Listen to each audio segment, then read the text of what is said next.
I don't open doors for strangers, not at 2 a.m., not in a storm that sounds like the sky is tearing itself apart.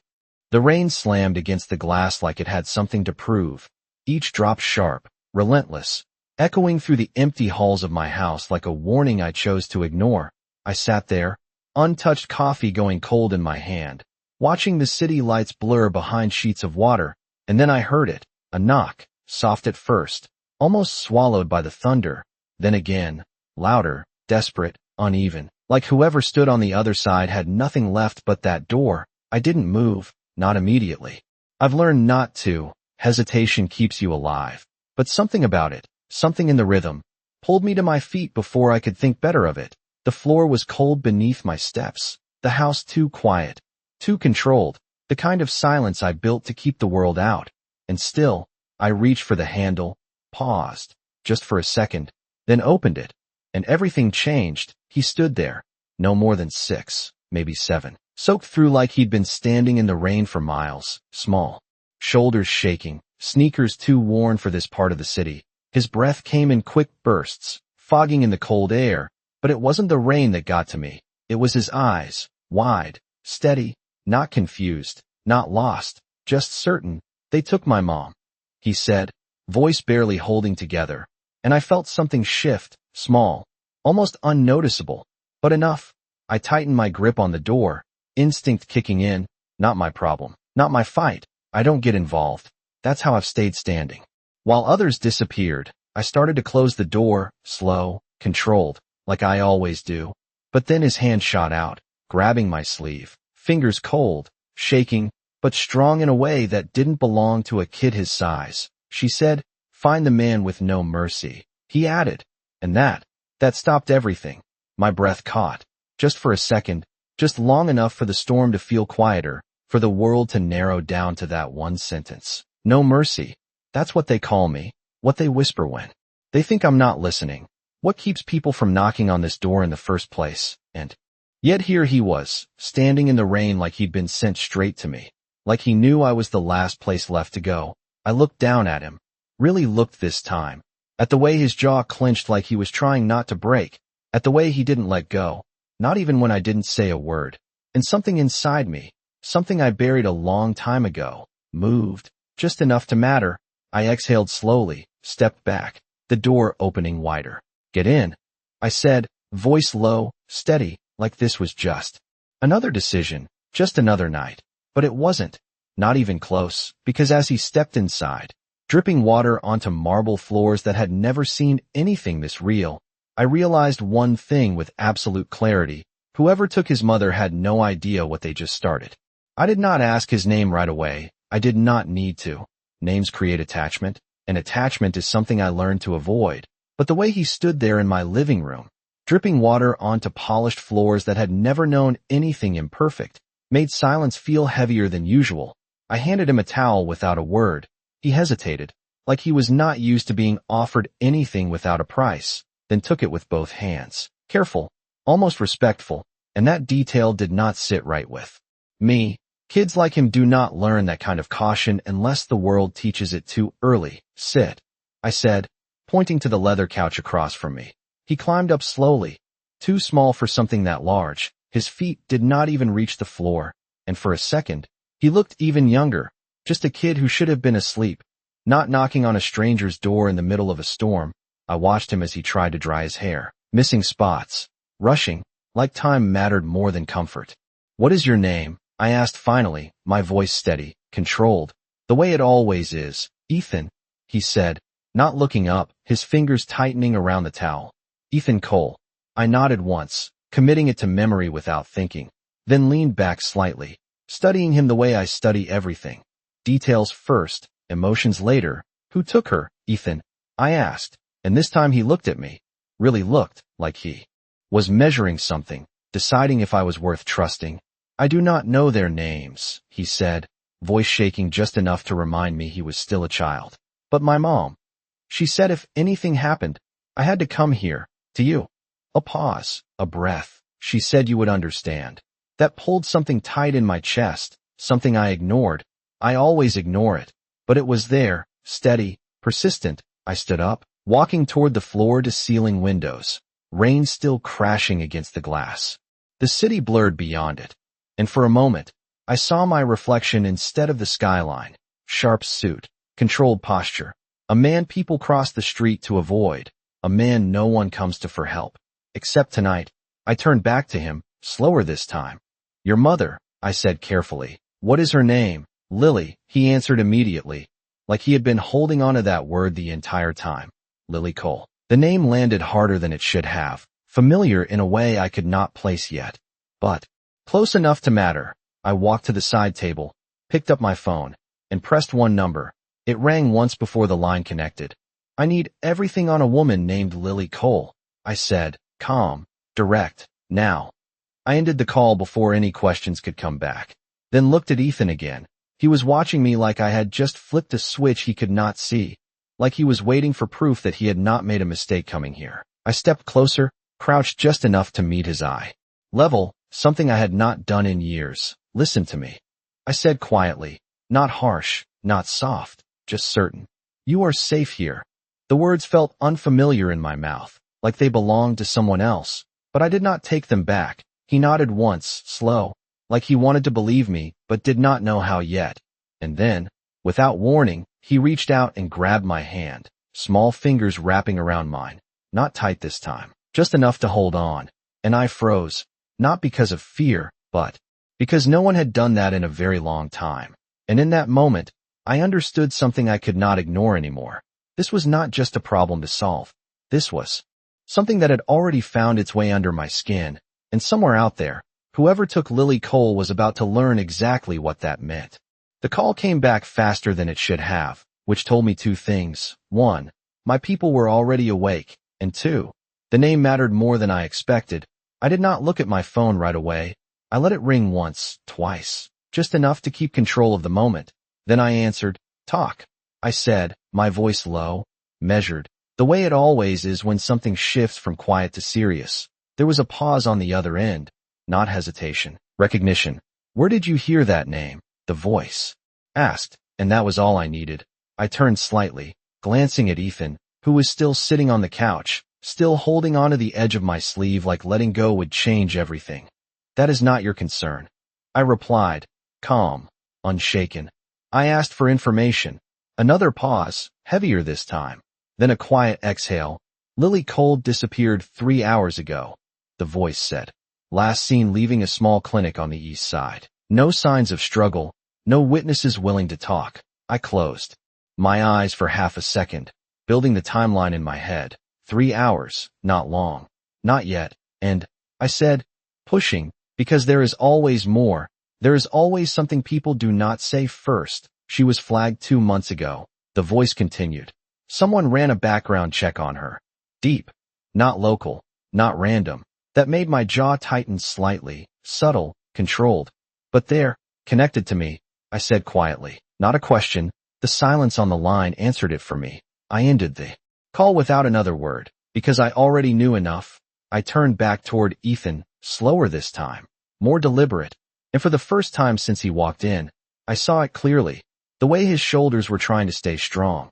The way his eyes kept searching my face for something he could hold on to, certainty, maybe, or hope, something I do not usually offer. I walked toward him, stopping just a few feet away.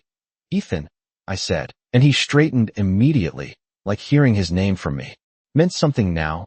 Your mother knew who I was. I continued, watching his reaction. He nodded quickly, she said. You were the only one who does not lose, he answered, voice small but steady. And that landed deeper than anything else tonight. I do not lose, not because I am better, but because I plan, because I control every piece before it moves. But this was not planned. This was a child in my house, a name tied to my past, and a situation already in motion before I stepped into it. I reached for my coat, smooth, precise, the familiar weight settling over my shoulders like armor I have worn for years. Are we going to find her? Ethan asked. And there it was, the question that mattered. Not how, not when, just if. I looked down at him, really looked at the trust he was offering without understanding what it cost. And for a moment, I saw something I had not seen in a long time, not in others, not in myself. I crouched slightly, enough to meet his eyes again. Yes, I said. No hesitation, no doubt. Because anything less would break something I could not afford to break, his grip on. My sleeve tightened again. But this time it felt different, not desperate, not afraid, just certain. And as I straightened up, reaching for my phone again, dialing a different number this time, I realized something that changed everything. This was no longer about who took her. It was about why they thought they could. The second call did not ring. It connected instantly, which meant they were already watching, already waiting. Car is ready. The voice said before I spoke. Efficient, precise, the way I trained them.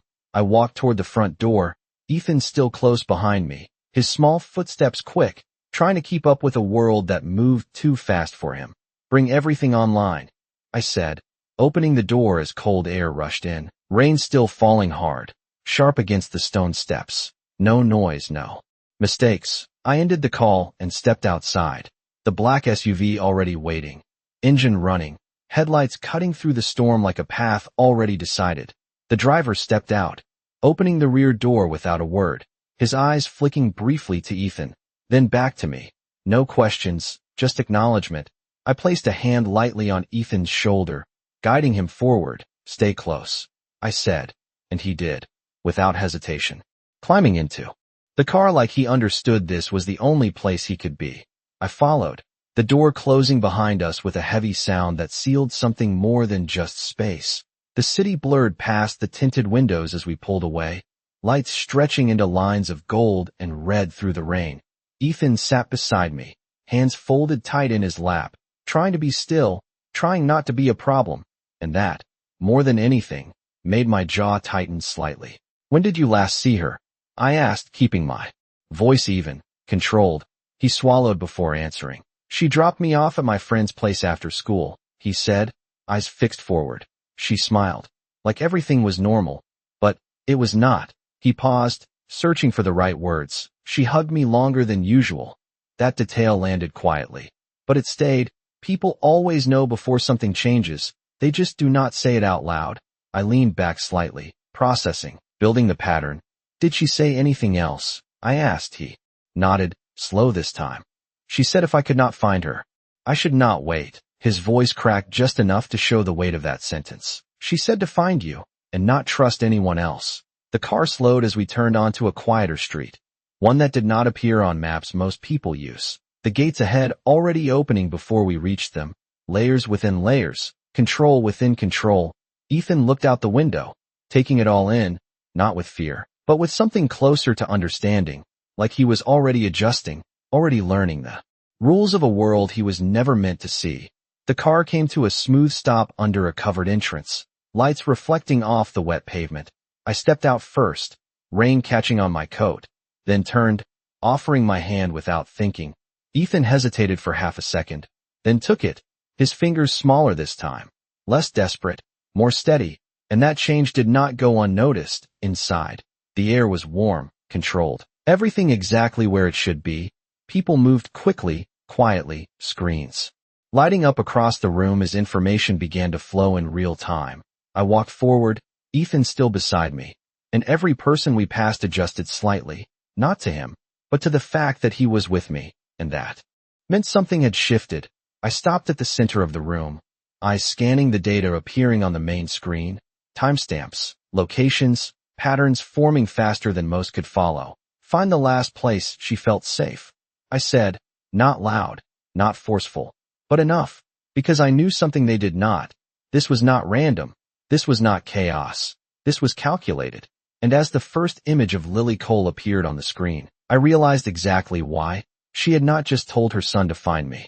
She had prepared for this, and that meant one thing. She knew who was coming, and she knew I would come too. The image stayed on the screen longer than it should have, longer than anyone in the room was comfortable with. Because once you see a face like that, calm, composed, eyes that do not look like someone who runs, you know this was never going to be simple. I stepped closer, my gaze fixed on Lily Cole as the system pulled more data around her. Timestamps layering over locations, quiet patterns revealing themselves piece by piece. Zoom in, I said, and the image shifted, sharper now, clearer. She was leaving the clinic, shoulders relaxed, posture steady, but her Her eyes were scanning, not panicked, not afraid, just aware, like she knew she was being watched and chose not to react. That kind of control is learned, not given, and it does not come from an ordinary life. I felt something click into place, subtle but undeniable. She knew. I said quietly, more to myself than anyone else. And the room adjusted around that statement. Operators moving faster, cross-checking timelines, pulling connections that had been buried until now. Ethan stood a few steps behind me, silent, watching the screen like it held the answer he needed. I could feel his presence without turning, steady, waiting, trusting, and that trust was becoming a weight I could not ignore. Run her past everything. I continued, voice low but precise. Not just local.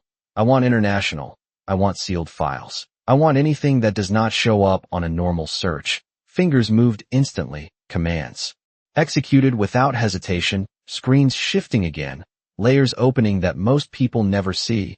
And then it appeared, a file that should not have existed, timestamped years ago, locked behind systems that were not supposed to be accessed. The room went quieter, not silent, but focused in a way that meant something important had just surfaced. I did not need to ask. I stepped forward, reading the first line as it loaded, and for the first time tonight, my breath slowed, not because I was calm, but because I understood. Lily Cole was not just a name. She was a decision someone had made a long time ago, and now that decision was coming back, full circle. I glanced over my shoulder at Ethan. He was still watching me, not the screen. Me, like my reaction would tell him everything he needed to know, and that, more than anything, forced me to stay steady. I turned back to the screen, eyes narrowing slightly as the rest of the file populated, redacted sections, missing pieces, but enough to see the outline, enough to know this was not random. This was not opportunistic. This was planned, carefully, patiently, the kind of plan that waits until the exact right moment. They did not take her because she was weak, I said, voice calm, controlled. They took her because she matters. A pause, just long enough for that to settle. And because they think I will not interfere. No one in the room spoke. They did not need to. They already knew what that meant. I reached for the edge of the console, leaning in slightly, eyes scanning the final line as it appeared. And there it was, the piece that changed everything. A location, not current, not confirmed, but recent enough to matter, recent enough to act on. I straightened slowly, turning fully this time, looking directly at Ethan, his small frame steady, his eyes searching mine for the same answer he had been waiting for since the moment he knocked on my door. I held his gaze for a second, just one, then nodded. Once. We are going to her, I said, and as the room moved instantly around that decision, as engines started below us and systems aligned into motion, I realized something I could not take back. This was never about finding her anymore. This was about proving they chose the wrong person to involve.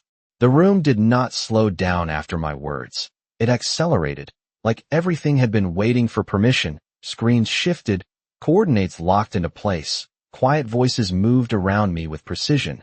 But I did not look at any of it. My focus stayed on Ethan, because this was the part that mattered more than the plan. You stay with me, I said, not loud, not negotiable, and he nodded immediately, like he had already decided that before I said it. I turned, walking toward the exit as my coat settled into place, the familiar weight grounding me in something I understood, control, structure, outcome, but beneath that, something else was still there, something unfamiliar, something that had followed me since he knocked on my door. We moved through the corridor, lights adjusting as we passed, doors opening before I reached them, every step already anticipated, already cleared. Outside, the rain had not stopped. It never really does in this city. It just changes how hard it falls. The SUV was waiting again. Engine low, steady, ready. I stepped in first, then looked back. Ethan climbed in without hesitation. Closer this time, not at the far end of the seat, not trying to disappear. And that shift did not go unnoticed. The door closed, sealing us into a space where everything moved forward whether we wanted it to or not. It is going to be far, I said, not as a warning, but as preparation. About 40 minutes, he nodded, pulling the edge of the seatbelt across himself. Careful, precise, like he had learned to do things right the first time. I watched him for a second, then looked away, because if I kept watching, I might start thinking about things I do not allow myself to think about. The car pulled out, smooth, controlled, merging into streets that were already clearing ahead of us. Not by accident. Never by accident. My phone buzzed once. A message, location confirmed, building on the edge of the industrial district, isolated, minimal traffic, exactly the kind of place someone chooses when they do not want to be interrupted. I read it once, then locked the screen, committing it to memory. Will she be there? Ethan asked, voice quiet, but steady. I did not answer immediately, not because I did not know, but because I understood what that question carried. Hope, fear, trust, all of it placed on a single outcome. I turned slightly, meeting his eyes just long enough. Yes, I said, and this time, it was not strategy, it was promise. He leaned back. After that, shoulders easing just a little, the tension not gone, but held differently, like he was no longer carrying it alone. The city lights thinned as we moved farther out, buildings giving way to open stretches of road, reflections of red and white streaking across the wet pavement. Everything quieter, everything more exposed. I adjusted my sleeve, subtle, automatic, a habit formed from years of preparation, but tonight, it felt different, not routine, not expected. This was not just another situation to control. This was something that had chosen me as much as I had chosen it. The car slowed as we approached the final turn, the outline of the building coming into view. Dark, still, almost empty at first glance, but I knew better. I always do. Stay close, I said again, and Ethan nodded, his hand finding the edge of my coat without thinking, not gripping, not pulling, just there, and for a brief moment, just a second, I let it stay, because something about that small contact reminded me of a truth I had ignored for too long. Power is not just about control. Sometimes, it is about who you choose not to let go. The car came to a complete stop, the engine quieting into a low hum, and as I reached for the door, I realized something with absolute clarity. Whatever waited inside that building was not prepared for what was about to walk in. The door opened before I touched it, not wide, not welcoming, just enough, like whoever was inside already knew I had arrived and decided to acknowledge it without respect. I stepped out into the rain, the air colder here, sharper, the kind that carries silence instead of sound. Ethan moved with me, close, his small hand still resting against my coat, not holding on, just staying connected, and I did not stop him, not this time, not here, stay behind me. I said, low, steady, and he nodded no hesitation, no questions, just trust, and that trust settled into something heavier than any plan I had made tonight. We walked toward the entrance, each step deliberate, measured, the ground slick beneath us, reflections of distant lights breaking across the pavement like something fractured, but still controlled. Two men stood near the doorway, still, composed, not blocking the path, just present, like markers in a place where lines had already been drawn. I did not slow down. I did not look away. I simply walked forward, and they stepped aside, not out of fear, not exactly, but recognition, the kind that comes from knowing when something is already decided. Inside, the building felt different from the outside, warmer, but not safe, the kind of warmth that hides intention, lights low, shadows stretching across concrete walls that carried more silence than noise. I could hear footsteps somewhere deeper in the structure, not rushing, not hiding, just waiting. I moved forward, Ethan following exactly where I told him to be, one step behind, always within reach, and for a moment, I became aware of how easily he matched my pace, how quickly he adapted to a space that should have overwhelmed him, and that told me something about him, something I would understand later, but not now, not yet. A voice reached us before the person did, calm, almost conversational. I was wondering how long it would take, it said, and I stopped. Not because I needed to, but because this was where the next move began. A man stepped into the light ahead, posture relaxed, hands visible, nothing rushed, nothing forced, the kind of control that mirrors my own, and that alone told me this was not random, not at all. You should not have involved yourself, he continued, tilting his head slightly, studying me like this was a conversation, not a confrontation. I let a second pass, then another, just enough to make the silence work for me. You brought a child into this, I replied, voice even, not raised, not cold, just clear, His eyes shifted briefly, just once, toward Ethan, then back to me. And that small movement said more than any words could. "He found you," the man said, almost like it amused him. "That was not part of the plan." I felt Ethan move slightly closer behind me, not out of fear, but instinct, and I adjusted my stance just enough to place myself fully between him and everything else. "Where is she?" I asked. No extra words, no wasted breath, because this was the only question that mattered. The man smiled. Not wide, not obvious, just enough to show he expected that. "Safe," he answered. Simple, controlled, for now. That pause, that choice of words, was intentional, designed to test, to push, to see what I would do with it. I held his gaze, unblinking, unshaken, because I do not react to what people want me to feel. I decide what matters, and right now, only one thing did. I took one step forward, slow, deliberate, the space between us narrowing just enough to shift the balance. "You made a mistake," I said quietly. And this time, there was no space for interpretation, no room for anything else, just certainty. And for the first time since we walked in, the room changed, not loudly, not visibly, but enough, because everyone there understood something in that moment. This was no longer a situation to control. This was something that had already gone too far, and as the man's expression held for just a fraction longer than before, I knew he felt it too. The exact second when control starts to slip, not because of force, but because of who is standing in front of you. He did not answer right away, and that told me more than any words could, because men like him always speak when they think they are in control. Silence means calculation, and calculation means doubt. I watched it happen in real time, the slight shift in his posture, the way his shoulders no longer rested as easily as before, subtle, almost invisible, but I do not miss details like that. I never have. "You think this is about the woman," he said finally, voice still calm, but thinner now, like something underneath it had started to crack. I did not respond. I let him continue, because people reveal more when they believe they are still leading the conversation. "It is not," he added, taking a slow step to the side, creating space that did not need to exist. "She was just the message." And there it was, the truth, not hidden, not disguised, just placed carefully to see how I would react. I felt Ethan shift slightly behind me, closer this time, his presence no longer uncertain, no longer questioning, just there, steady, and that steadiness grounded something in me I had not expected tonight. I tilted my head slightly, studying the man in front of me like I would study a problem already halfway solved. "Then you chose the wrong delivery," I said, my voice low, even, but final. His eyes narrowed just enough to confirm it. This was not going the way he expected, not anymore.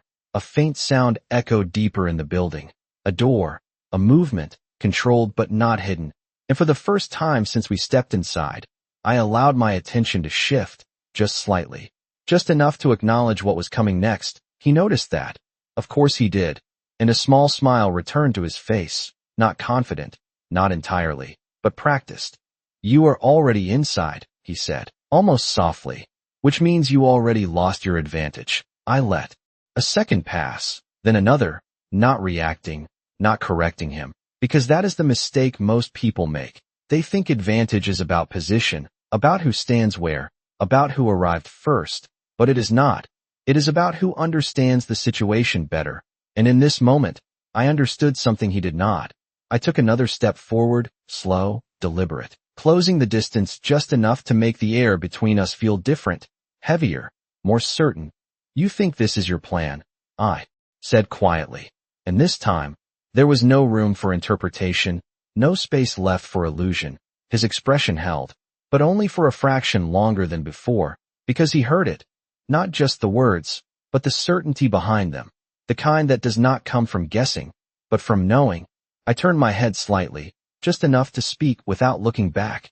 "Ethan," I said, calm, steady, "stay right there."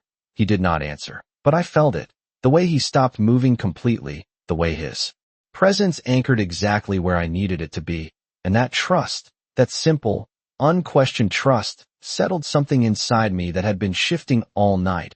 I looked back at the man, fully now, no distractions, no hesitation.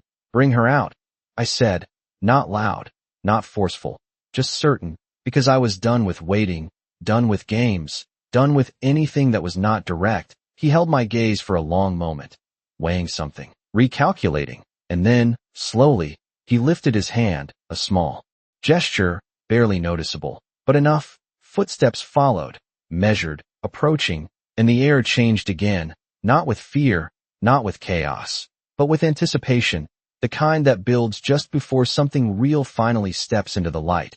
And in that moment, I knew, whatever happened next would not be decided by him, or by me, but by the one person they thought was only a message, because they never understood the one thing that mattered most. Some people are not meant to be taken. They are meant to be protected, and the second that line is crossed, everything changes. The footsteps did not rush. They never do when someone believes they are still in control. They echoed through the space with a steady rhythm, measured, deliberate. And then she appeared, not dragged, not forced, just walking. And that alone told me everything I needed to know. Lily Cole stepped into the light like she had expected this moment, her posture straight, her eyes clear, scanning the room once before landing on me, not surprised, not relieved, just certain, like she knew I would. Come, like this was always part of whatever plan she had been building long before tonight. And that realization settled into place with a quiet weight.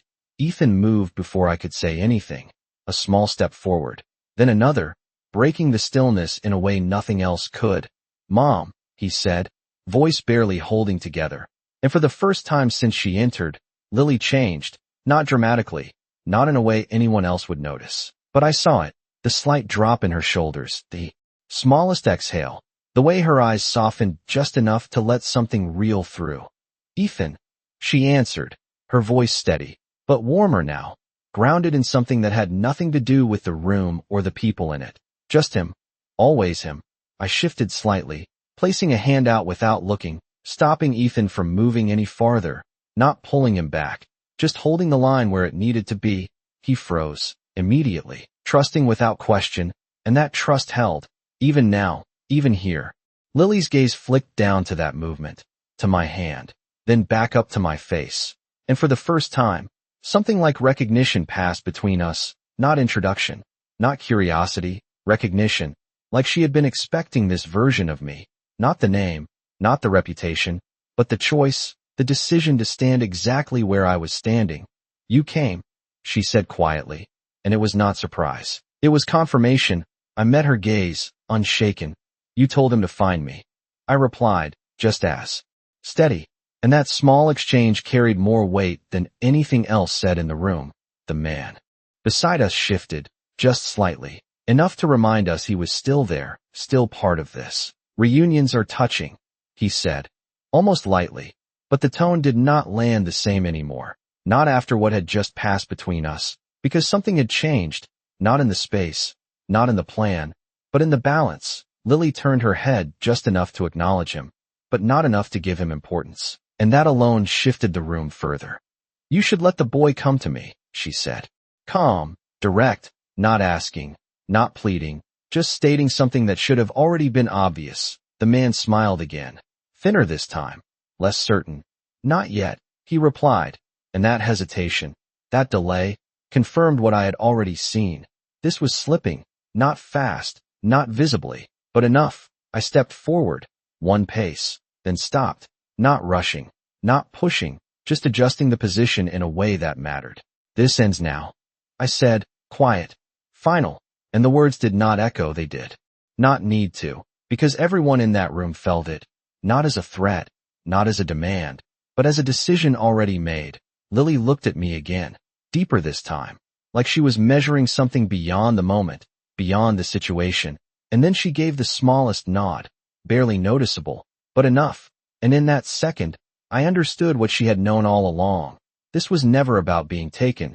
This was about being followed, about drawing something out into the open, and as Ethan stood behind me, still, waiting, trusting, I realized the final piece. This was not her rescue. This was her move, and now that I was here, the game they thought they controlled had just changed completely. The shift was subtle, almost invisible, but once it happened, it could not be undone. The room no longer belonged to him. Not completely. Not anymore. And he knew it. I saw it in the way his eyes moved, calculating again, searching for ground that was no longer there. You planned this, I said quietly, not accusing, not surprised, just stating what had already revealed itself. Lily did not look away, did not deny it. Instead, she took a single step forward, controlled, measured, closing a fraction of the distance between us. I prepared for it, she replied, her voice calm, steady, carrying a strength that did not need to be proven. There is a difference. That answer did not challenge me.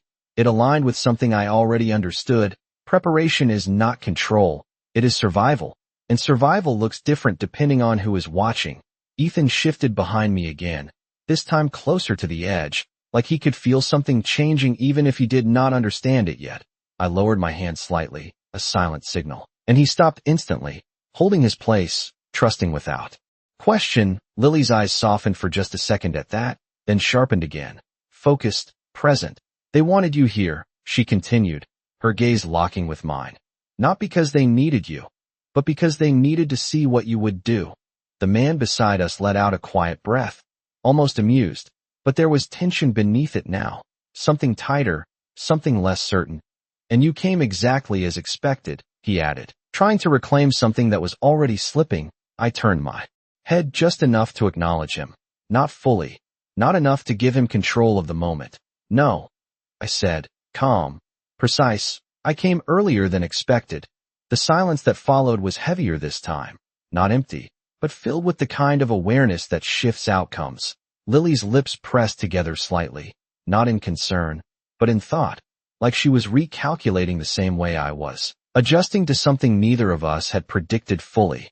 That is true, she admitted softly, and that admission, that single acknowledgement, changed the alignment again, not against me, not with him, but somewhere in between, something new forming in real time. Footsteps moved behind her, not rushed, not aggressive, just present. And I knew without looking that the room had filled more than it appeared at first, layers revealing themselves, people stepping into positions they thought would matter. I did not react to them, because they were not the point. They never were. The point stood in front of me, steady, aware, and far more prepared than anyone here had accounted for. You brought your son into this, I said, quieter now, not as a question, but as something that needed to be understood. Lily's gaze did not waver. I brought him to the only place he would be safe, she answered, and that landed differently than anything else tonight. Not as a strategy, not as a move, but as truth, simple, direct, undeniable. Ethan's hand found the edge of my coat again, not searching, just resting there, like he already knew where he belonged in this moment, and I did not move it away.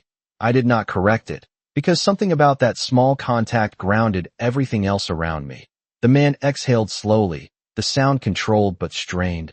This has gone far enough, he said, but it did not carry the same weight anymore, not after everything that had just shifted. I took one final step forward, stopping exactly where I needed to be, no closer, no farther, and met his eyes fully for the first time since this began. It ended the moment you chose her, I said, my voice low, final, not loud, not forceful, just certain, and in that moment, something broke, not visibly, not dramatically, but enough, because everyone in that room felt it. The exact second when the outcome was no longer his to decide, and as I stood there, with Ethan behind me and Lily in front of me, I understood the truth she had known from the beginning. This was never about being taken. This was about choosing who you trust when everything else falls apart. And tonight, she had chosen me.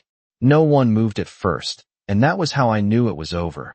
Not because something loud happened, not because anyone forced it, but because silence settled in a way that left no room for argument. The kind of silence that follows a decision already made. The man looked at me, really looked this time, not measuring, not calculating, just understanding, and that was the moment everything shifted completely. He exhaled slowly, shoulders lowering just a fraction, the tension in the room changing. From resistance to acceptance. You were not supposed to be part of this, he said, quieter now, not defensive, not aggressive, just stating something that had already failed. I did not respond.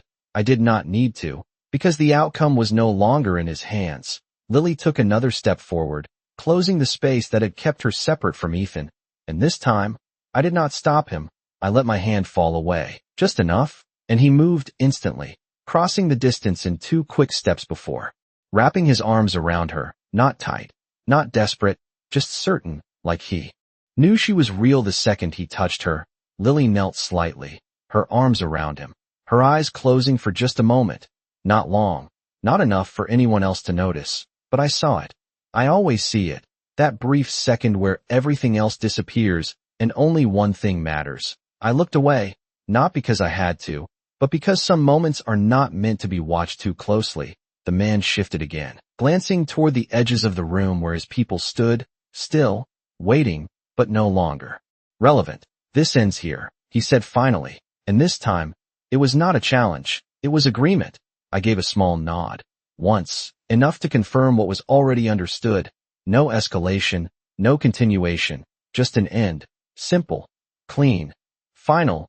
Lily stood back up slowly, Ethan still holding onto her hand now, his fingers wrapped around hers like they had always belonged there. She looked at me again, not with surprise, not with relief, but with something deeper, something that carried weight.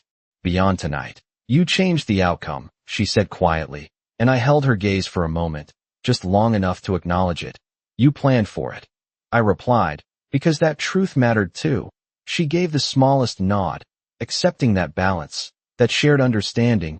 The room began to shift around us again, not in tension, not in conflict, but in resolution, people stepping back, space opening, paths clearing without being asked. I turned slightly, already moving toward the exit, because staying longer would not change anything, and I do not stay where my purpose is complete. Ethan's voice stopped me, soft, but clear. Wait. I paused, just for a second, not turning fully. Not yet. Are you coming with us? He asked. And there it was, the question that did not belong to this world, not to plans, not to control, just simple, honest, human. I looked over my shoulder, meeting his eyes, then Lily's, and something unspoken passed between all 3 of us, something that did not need explanation. I did not answer right away, because the truth is, I had not decided yet, not fully, not completely, and that was new, unfamiliar. I turned back toward the door, taking 1 step forward into the rain that had never stopped, the cold air sharp against my face, grounding, real, and for the first time in a long time, I felt something I could not immediately define, not control, not predict, just there, waiting, like a choice I had not made yet. And as I stepped out into the night, I realized something that stayed with me long after. Some doors do not close when you walk away. Sometimes they wait for you to come back. The rain did not ease when I stepped outside. It never does when something unfinished lingers in the air. It just falls, steady, relentless, like it knows you are not done yet. I walked toward the SUV without rushing. Each step measured, controlled, but my mind was not where it usually stayed, not on exits, not on outcomes, but on something I had left behind inside that building, something I did not fully understand yet. The door opened before I reached it, the driver waiting, silent as always. I paused for half a second, just enough to feel it, that hesitation, unfamiliar, unwanted, but real. Then I got in, the door closing behind me with a sound that should have ended the night, but did not. The engine started, low, smooth, and we pulled away, the building fading into the distance behind us, just another shadow in a city full of them. But this one stayed with me. It did not disappear the way others do. I leaned back slightly, eyes on the rain streaking across the window, watching the city blur again. But this time it felt different, less distant, more present. My phone buzzed once, a message, everything cleared, no pursuit, no follow-up, just confirmation that the situation was over, handled, complete. I read it, then locked the screen, but the word complete did not sit right. Not tonight, not after what had just happened. I closed my eyes for a moment, not to rest, just to think. And that was when it came back, his voice, simple, quiet. Are you coming with us? I opened my eyes again, staring forward now, not at the city, not at anything specific, just forward, because that question had not left. It had followed me out, settled somewhere I could not ignore. I do not stay. I do not return. I do not become part of anything that asks for more than control. That has always been the rule. The only rule that matters, and yet tonight that rule did not feel as solid as it should have. I adjusted my sleeve. A habit, automatic. But even that felt different, less certain, like something had shifted underneath it. The car slowed slightly as we reached an intersection, red light reflecting across the windshield. The world paused for a moment, just long enough for the thought to settle deeper. I could go back. The option existed, simple, immediate, but not easy. Not for someone like me, because going back would mean something I do not allow. It would mean choosing something beyond control, beyond strategy, something that does not follow rules I can predict. The light turned green. The car moved forward again, and I exhaled slowly. Not tension, not relief, just acknowledgement, the kind that comes when you recognize a change before you accept it. I looked down at my hand, the one he had held earlier, small fingers gripping like I was something solid, something certain. And for a brief second, I felt it again, that unfamiliar weight, not pressure, not obligation, just presence. I leaned my head back slightly, eyes closing for a moment as the city carried on around me. Unchanged, indifferent, exactly the way it always is. But I was not completely, not anymore. And that was the part one could not ignore, the part that stayed even as everything else moved forward. Because some moments do not end when you walk away. Some moments wait, quiet, patient, until you decide what they meant. And as the car disappeared into the night, one thought stayed with me, clear, undeniable. I had not closed that door. I had only stepped away from it. The city was still awake when I returned. It always is. Lights flickering across glass towers, cars moving like nothing ever changes, like nights like this do not exist. But I knew better. I stepped out of the car slowly, the rain lighter now, softer, like the storm had passed somewhere else, leaving only the echo behind. The door to my house stood exactly as I left it, untouched, silent, waiting. I walked inside, the air still, controlled, familiar, but something about it felt different, not wrong, just incomplete. I set my coat aside, movements automatic, precise, the way they have always been. But my mind was not following the same pattern anymore. It kept returning to that moment, to that question, simple, quiet. Are you coming with us? I exhaled slowly, standing in the center of the room, listening to the silence I built, the silence that used to be enough. I walked toward the window, looking out at the city below, the same view I had seen 1,000 times. But tonight it did not hold my attention the same way, because something else had already taken its place. I reached into my pocket, pulling out my phone, the screen lighting up in the dim room, notifications waiting, updates, confirmations, everything running exactly as it should, everything under control. I stared at it for a second, then locked it again, because for the first time in a long time, control did not feel like the only thing that mattered. I turned away from the window, pacing once across the room, then stopping, not because I had nowhere to go, but because I knew exactly where I could go. The thought was clear now, not uncertain, not distant, just there, waiting. I picked up my keys without hesitation this time, the weight familiar in my hand, grounding, real. I moved toward the door, not fast, not rushed, just certain. And as I stepped outside again, the air felt different, not colder, not warmer, just open, like something had shifted in a way I could not undo. The car was still there, always ready, always waiting. But I did not get in right away. I stood there for a second, looking out at the city, then at the road that led away from it. And I made a choice, not strategic, not calculated, just chosen. I got into the car and gave a single direction, quiet, clear, and we moved, not back into the city, not toward anything familiar, but toward something I had never allowed myself before. The drive felt shorter this time, not because the distance changed, but because the purpose did. When we arrived, the street was quiet, the kind of quiet that feels lived in, not empty. I stepped out, the rain now barely there, just a mist in the air. The building stood simple, nothing. Like the places I usually enter, no guards, no layers, just a door, and a light on inside. I walked up to it, stopping just before I reached it, my hand hovering for a fraction of a second, not hesitation, not doubt, just acknowledgement. Then I knocked, not loud, not demanding, just enough. Footsteps approached from the other side, soft, familiar. And when the door opened, Ethan stood there, eyes wide for a second, then brighter than I had seen them before. "You came back," he said. And this time, I did not pause. I did not step away. I met his gaze, steady, certain. "I said you were safe," I replied, and for the first time, that did not feel like a promise I would leave behind. It felt like something I intended to keep, because power can control a city, but sometimes it is a single choice that changes everything.